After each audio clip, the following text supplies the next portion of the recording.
was first displayed in Boston, traveled to several other cities, and then it came to Gettysburg in 1913, just in time for the 50th anniversary of the battle, and a reunion of over 50,000 Civil War veterans. Here it found a permanent home. After a 5-year extensive multi-million-dollar cleaning and restoration, it opened in this building.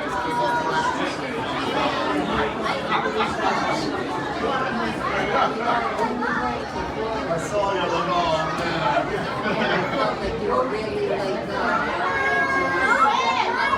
Well, I didn't get to see it, so I'll see it now.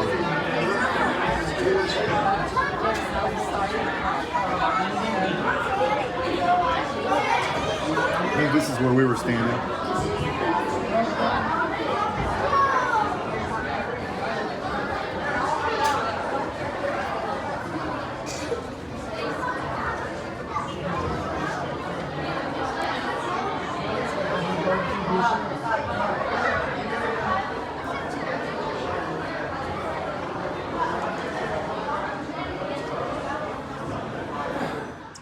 We're standing on Seminary Ridge, which is the beginning point of Pickett's charge during the Battle of Gettysburg, and this is the memorial to, that's right there is the memorial to the North Carolina soldiers, and this is the memorial to the Tennessee soldiers who participated in that charge.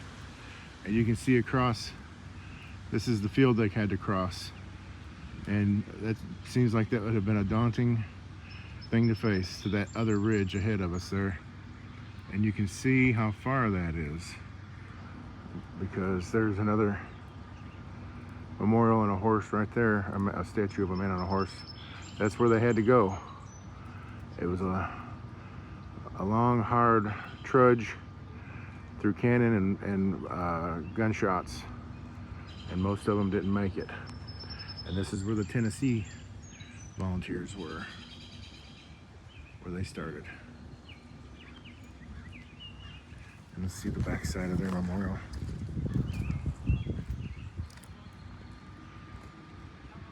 Oh, it's kind of muddy here today. Tennessee Volunteer State. This memorial is dedicated to the memory of the men who served the 1st, 7th, and 14th Tennessee Infantry Regiments, Archers Brigade, Heth's Division, 3rd Army Corps, Army of the Northern Virginia. They fought and died for their convictions, performing their duty as they understood it.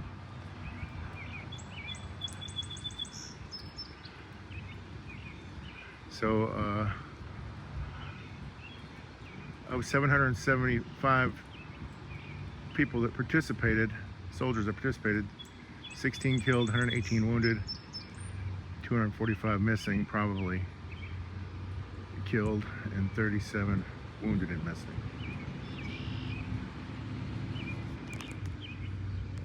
All right, we're standing at the spot where Robert E. Lee stood during the 3rd day of the Battle of Gettysburg, when he ordered Pickett's charge. And he's overlooking this field to Cemetery Ridge, which is where the Northern Army is, and that's right there. And this is what he wants his people to cross. And as we know, it didn't work out. Huge amount of ground to cross in open fire.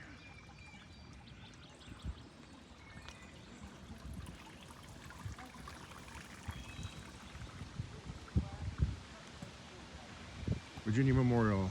General Robert E. Lee, mounted on Traveler. The group represents various types who left civil occupation to join the Confederate Army to write: a professional man, a mechanic, an artist, a boy, a businessman, a farmer, and a youth. That's who these guys are.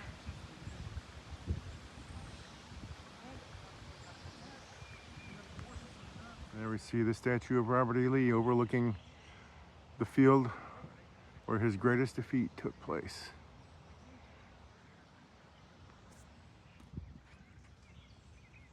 And then it looks like there's a trail over here.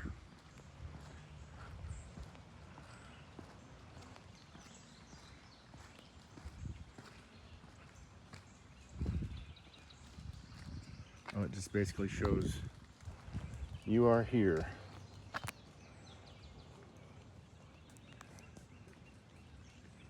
This kind of shows a topography map of the battlefield.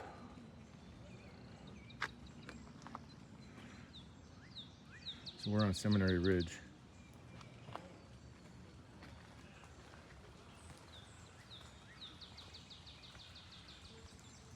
At 1 p.m. on July 3rd, approximately 150 Confederate cannon opened fire on Cemetery Ridge and Cemetery Hill, 1 mile to your front. Federal artillery responded. This thunderous bombardment, a prelude to the Confederate assault known as Pickett's Charge, lasted nearly 2 hours and was heard miles away. At 3 p.m., Confederate General Robert E. Lee watched his battle line, nearly 12,000 Confederate infantrymen, about across these open fields toward Union troops on Cemetery Ridge. Federal artillery and musketry pelt the advanced Southerners with lead and iron, killing and mangling hundreds, but they pressed forward into the storm of battle. A few hundred Confederates reached Cemetery Ridge, clashing in hand-to-hand combat. Within an hour it was over. Nearly half of the 12,000 had fallen. Pickett's charge had failed.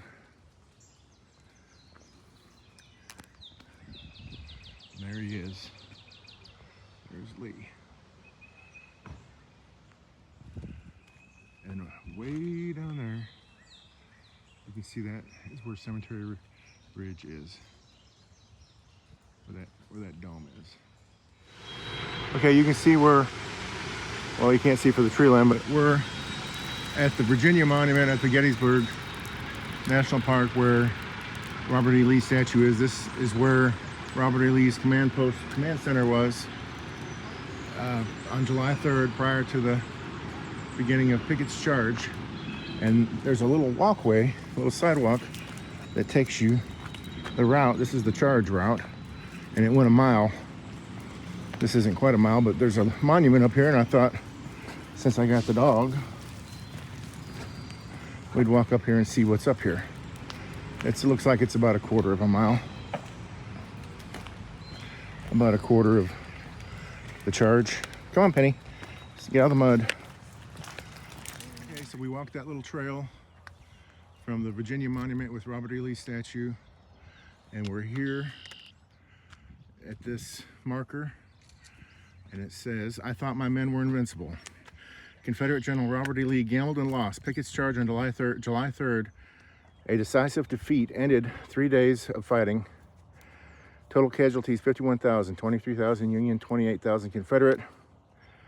Devastated both sides. Lee prepared for a Union attack on July 4th, but none came. Casualties were high. Supplies and ammunition were low. So Lee's army retreated to Virginia. The rain fell in blinding sheets, matching the somber mood as a 17-mile wagon train of supplies and wounded, escorted by the General Imboden's cavalry, pulled out. The rest of Lee's battered and army trudged behind. No large-scale Union attack prevented the retreat, and on July 14th, the Confederate Army was on Virginia soil. The Gettysburg campaign was over, but the war continued." And there's a drawing of the retreat. So you can see that dome over there, if I have to zoom in. That's how far they had to go.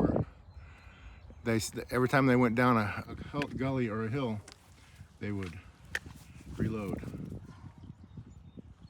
All right, there's Lee and the Virginia Memorial.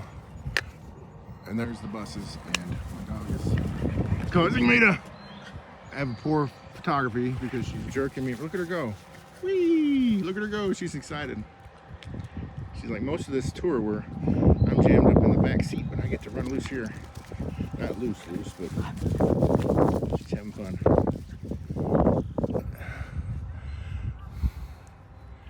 Having fun. I'm all wet now, playing in the wet grass. All right, let's go back. And Penny defiling another national monument. Obviously a Union sympathizer. She's defiling the Robert E. Lee Memorial. Now we're at the Longstreet Memorial, which is just past the Virginia Memorial at Gettysburg.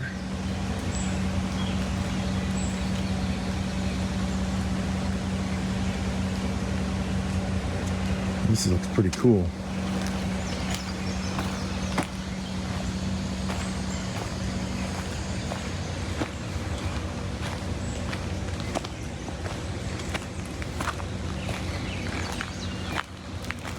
General Longstreet.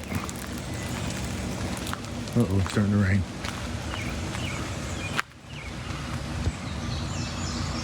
He's overlooking Seminary Ridge, where Pickett's charge was. Don't do it. Lieutenant General James Longstreet, commanding the 1st Corps Army of Northern Virginia.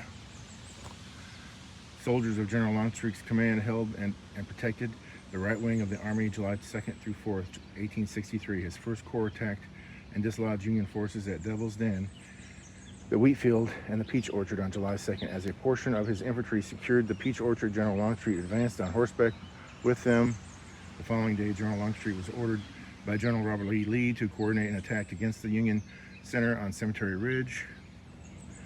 On July 3rd, Longstreet's assault was repulsed with great loss after penetrating the Army's battle line on Cemetery Ridge. During the march back to Virginia, General Longstreet and his 1st Corps played a prominent role in protecting the retreating Army. Quote, by the soldiers, he is invariably spoken of as the best fighter in the whole Army. End quote. Lieutenant Colonel Arthur Freemantle, Her Majesty's Coldstream Guards. And there he is. The Mississippi Memorial, where the Mississippi soldiers were stationed prior to the Pickett's charge and the attack on the peach orchard during the Battle of Gettysburg.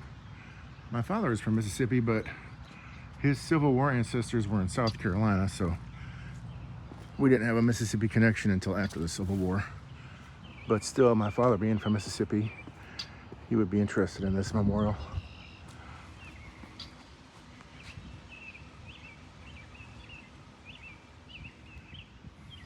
In fact, my great-great-grandfather was from Union, South Carolina, and he fought in the 15th South Carolina Infantry. But he wasn't here.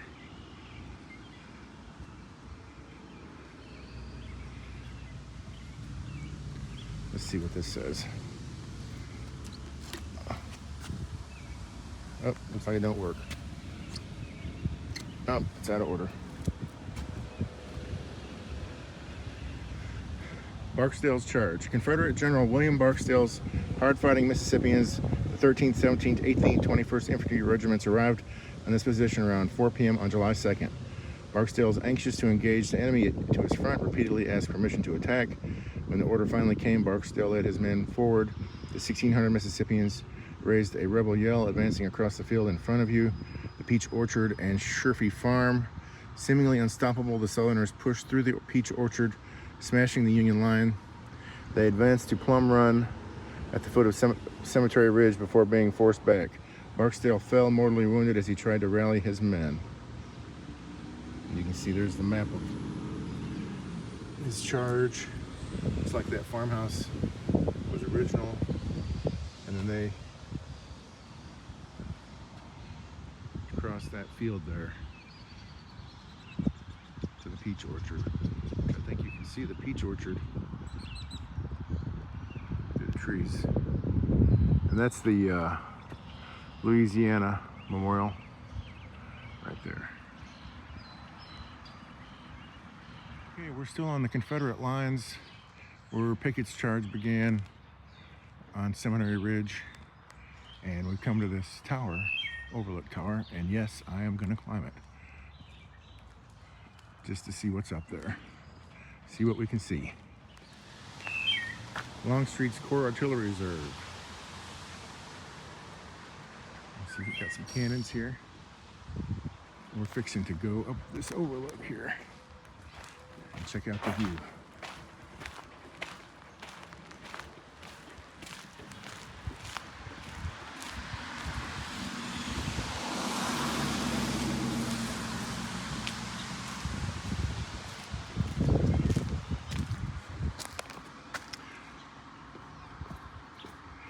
stone house across the field to your front was the home of the Warfields, an African-American family that had moved here from Maryland less than a year before the battle.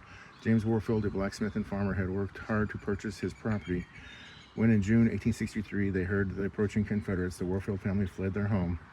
Had the Warfields chosen to stay, they would have risked their lives as well as their freedom. The Confederate Army, while in Pennsylvania, was abducting black men, women, and children, forcing them south into slavery. When the Warfields returned home, they found a looted and bullet-riddled house, a devastated orchard, trampled fields, and 13 shallow graves on their land. James Warfield tried unsuccessfully to sell the house in the wake of the battle. In 1868, he applied to the state government for $516 worth of damages and later received approval for $410 in compensation. However, James Warfield continued to struggle financially. His will, written shortly before his death in 1875, showed he intended to sell the house and personal property in order to pay off his debts. Today, the Warfield house stands here as a silent testament to both the cause and consequences of the Civil War. And then you can see that is where we were at a little while ago. And this monument is at the base of the tower I'm fixing to climb. Any person riding upon or otherwise defacing this tower will be arrested and liable to fine of $500. Wouldn't dream of it. I'll see you at the top. Okay, I made it. Phew. That's well, so let's see what we got here. Whew, I'll catch my breath. A perfect hell on earth. In July 2nd, 1863, Confederate General James Longstreet's first... I can't even talk, I'm so out of breath. You'll just have to read it. Basically, here's the battlefield.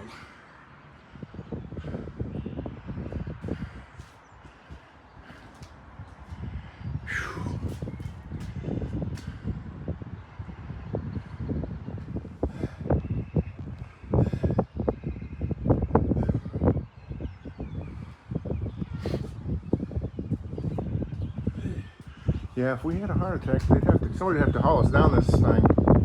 Yeah. I wouldn't envy them.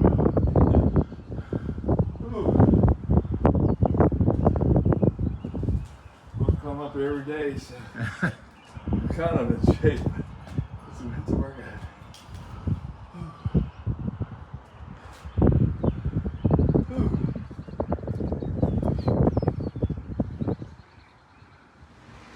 Okay, here's the South Carolina Memorial, and as I said, my father's family was in South Carolina during the Civil War in Union County, and my great-great-grandfather, Jason Bobo, was in the 15th South Carolina Infantry, and it looks like they were here, but I don't think he was here. He may have been, I don't think so though. He was wounded and captured in a place, and the name escapes me. It was Devil something bridge. It was on a bridge. It was a real bad defeat, and he was wounded and captured and then paroled, and then he went back into the lines and went into West Virginia and was wounded again. So he got wounded twice, but I don't think he made it here. But 15th South Carolina Infantry was represented. Looking straight up, Big Round Top, the terrain that the Confederates had to go up.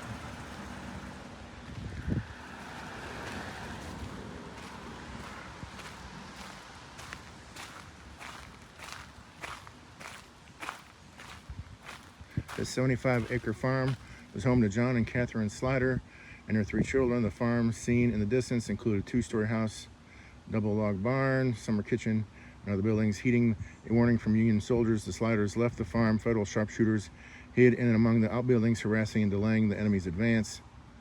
Thousands of soldiers overran the property, turning the farm field into a battlefield. The Sliders returned to find their farm in a shambles and their home a temporary aid station. Destroyed crops, orchards, and livestock devastated this hardworking family. 2 months later, having lost everything, they moved to Ohio. And you can see that farmhouse over there at the bottom of Little Round Top, Big Round Top. A Ride to Death. July 3rd, 5 p.m. The Battle of Gettysburg, nearly over 2 miles north of the Confederate attack known as Pickett's Charge, had been driven back, but the southern position here around Sliders Farm remained strong under Union General Judson Kilpatrick's cavalry ordered an attack. I'm not reading that very well. That's all right.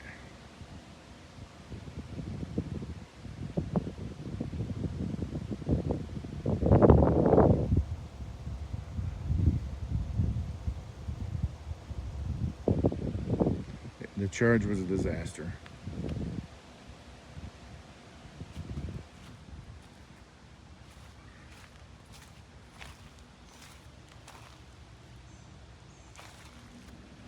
Look at that pretty truck. Shoo! I'd like to have to go up that hill in withering fire. That's a really neat little plaque on the base of this monument. It's kind of 3D. The riders are sticking out.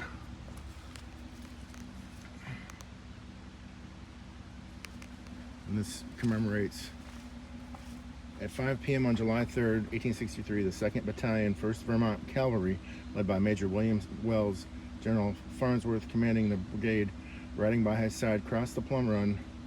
Near this point, charging over stone walls, amid rocks, and through woods, till they encountered 5 regiments of Law's Confederate Brigade near the spot where this regimental monument stands. The 1st Battalion and part of the 3rd blah blah blah. It's hard to read in that light. You get the idea.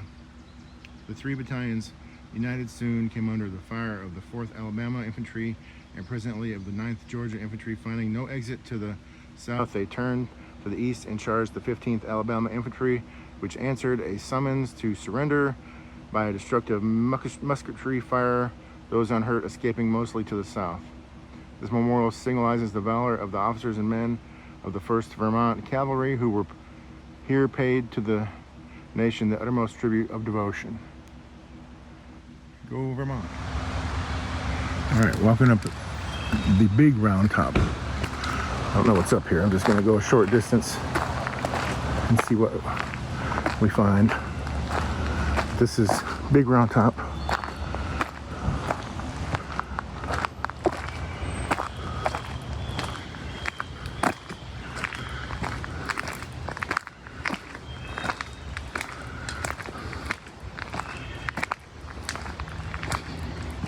Well, this is Big Round Top, and it's just as I envisioned it. Lots of rocky outcroppings for cover. I'd say going up this hill would have been a nightmare.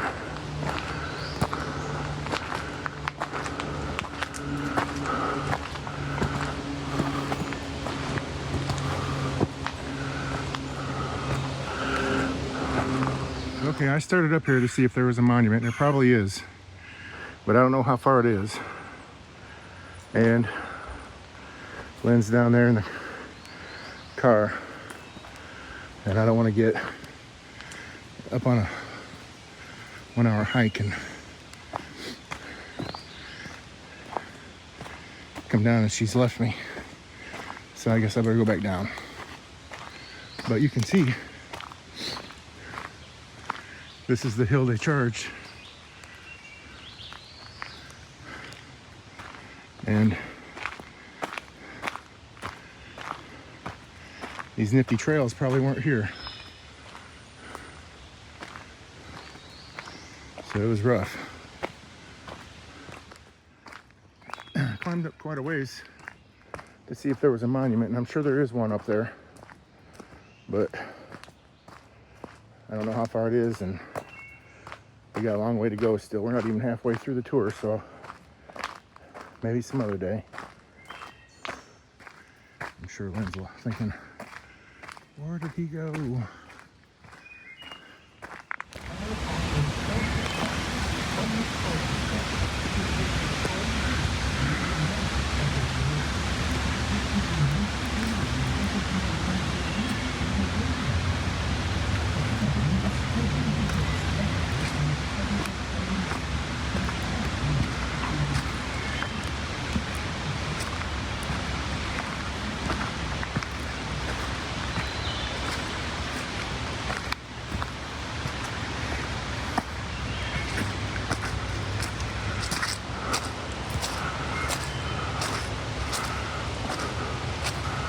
Army of the Potomac, 5th Corps, 3rd Division.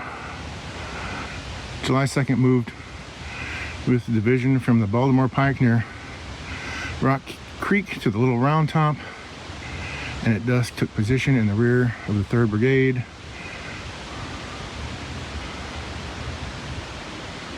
This position was held until the close of the battle.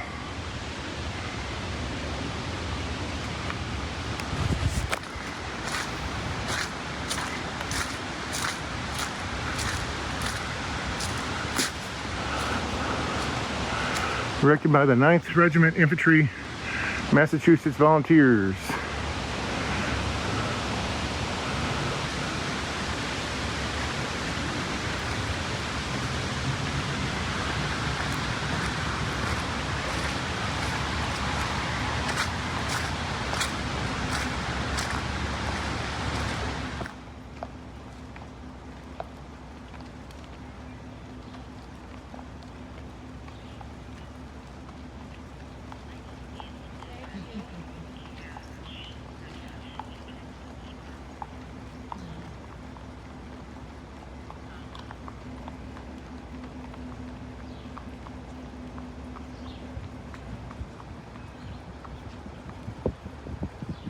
It's a Gettysburg horse tour.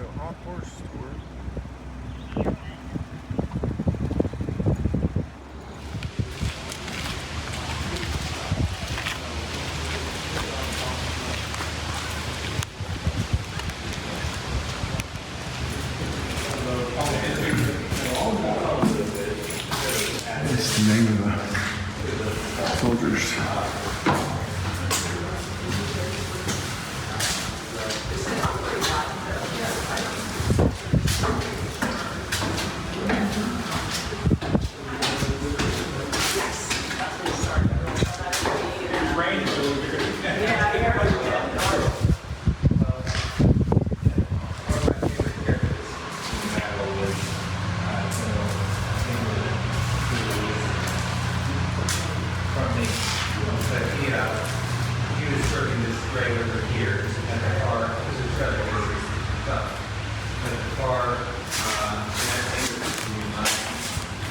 Basically through, it's amazing what he puts guys through. They ended up staying again.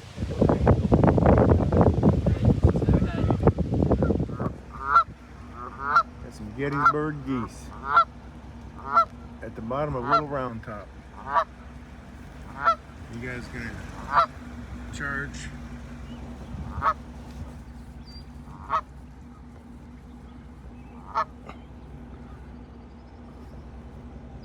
Go for it, boys. All right, we were just up there, and that's Little Round Top, site of some major fighting. Right now we're looking out over the field, and where that road is over there, that's the Confederate lines, and it's a mile here to the Union lines. And this is where Pickett's charge was. And you can see wide open ground, no cover, right into a hornet's nest of cannons and rifles. All right, we're on top of the Pennsylvania Monument. A couple of big busloads are leaving, a couple more arriving, but we got the monument to ourselves for a few seconds. You can see this is the center of the Union lines. General Meade's headquarters. We're near here, and this is where Pickett's charge was repulsed. And lots of attacking and stuff. Emily, I can come over here. Wait, can I take a photo of this? Hang on, sorry. I'm taking. That's all right. No.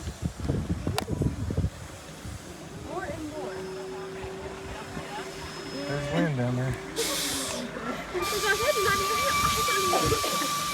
Well, this is how far the Confederates made it during Pickett's charge. You can see that tree line over there is about a mile away. That's how far they traveled on foot.